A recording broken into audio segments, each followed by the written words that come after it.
Hello, my name is Anna Laguerre, and today I'm just going to be sharing some of my final takeaways from my global internship in Barcelona. So here are the topics that I plan on touching on, just basically the NACE competencies that we studied throughout the summer.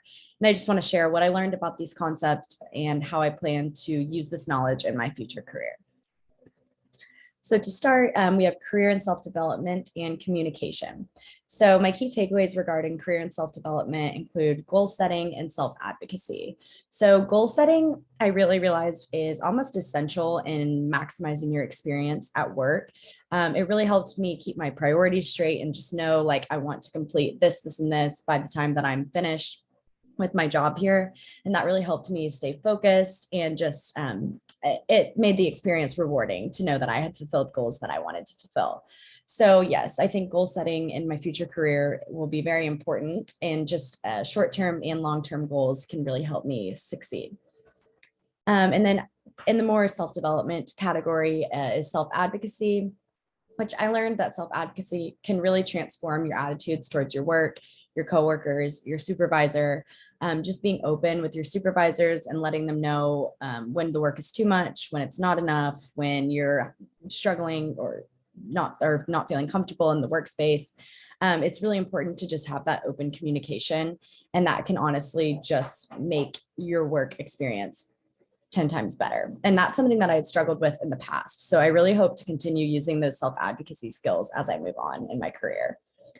And then as for communication, I really learned the importance of intercultural communication.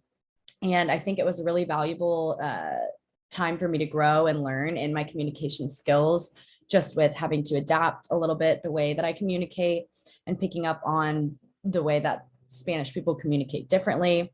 I think that really helped me broaden my scope of communication in general. And I think that will really help me moving forward. And then frames of reference is another thing that we learned about, just realizing that not everyone thinks about a problem or wants to approach a problem the same way I do.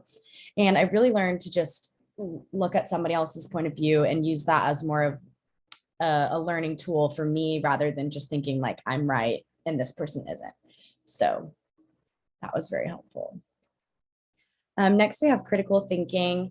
So something I noticed that was very different in the critical thinking process in the workspace in Spain is that my supervisor was very attentive to other people's opinions. And I think that ultimately made the final decision the very best one. So yeah, and just in general, I noticed a greater sense of openness in the critical thinking here, and just the camaraderie and the joint decision making, which I think is really valuable. And that's something that I hope to take forward in being a leader, just making sure that everyone feels heard and just absorbing all the information that I can before ultimately making a decision. Next, we have professionalism. So the idea of professionalism that I viewed here was a little bit different than what I was used to. I noticed that coworkers have honestly a really close friendship rather than just like a colleague or somebody that you don't know very well. And there was always a sense of camaraderie in my internship environment. And I really think that these relationships pushed people to work harder and achieve more, just because they weren't just trying to impress a boss or a random colleague, but rather a friend or somebody that they really felt close with and felt like they wanted to do good work for. So I think just in the future of my work, making sure I'm forming relationships rather than just doing my job and getting out of there, I think that's really important, and also just increases like happiness in the workspace and all of that. I also noticed a great balance of work and play. It just having these times where coworkers can put work aside and just do something fun together. I think that helps build these relationships, which ultimately produce better work. So yeah, I really admired the view of professionalism here. It wasn't as strict or cutthroat as maybe places can be in the United States, which I think ultimately produces a really good workspace. Next, we have teamwork and equity and inclusion. So with teamwork, I really learned just the importance of listening. The TED Talk that we were assigned for the teamwork reflective share was really eye-opening, and just making me realize that trying to dominate a group assignment is really never successful. And it's way better to just use everyone's input equally. And that's the way to come to the most sound solution to a problem or like answer to a question, something like that. And that's something sometimes I tend to take the reins, and that's something that I definitely need to work on. And then with equity and inclusion, just creating a sense of belonging in the workspace. I think it's really important to make team members feel valuable and feel as though their work is providing a lot to the company.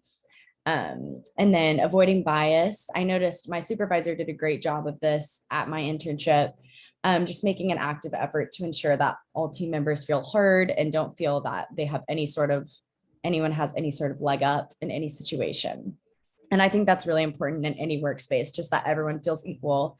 And I think sometimes it can happen unconsciously. So just to be actively aware of this, the possibility for bias is definitely important. Next, we have technology.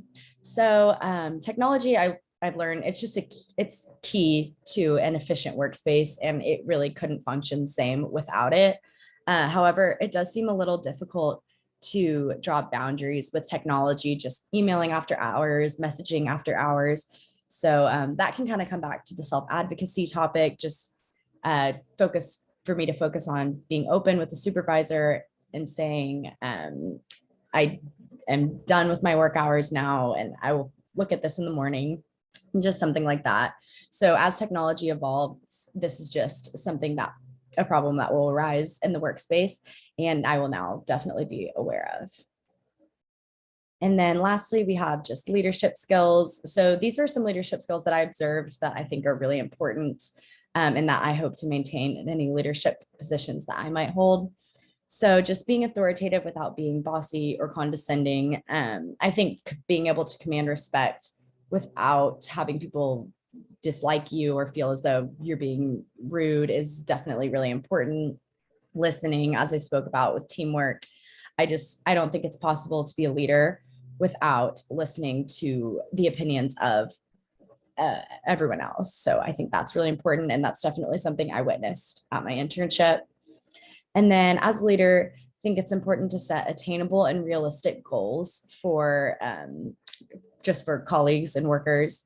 I think expecting too much of people can be really daunting for them, and ultimately just kind of strains the relationship between the leader and the colleagues. And then lastly, just ensure that everyone feels as though they're contributing to the group's success. So yeah, again, this goes back to the teamwork, just making sure that everyone feels as though they are a part of the company and contributing to success, as I said. So thank you.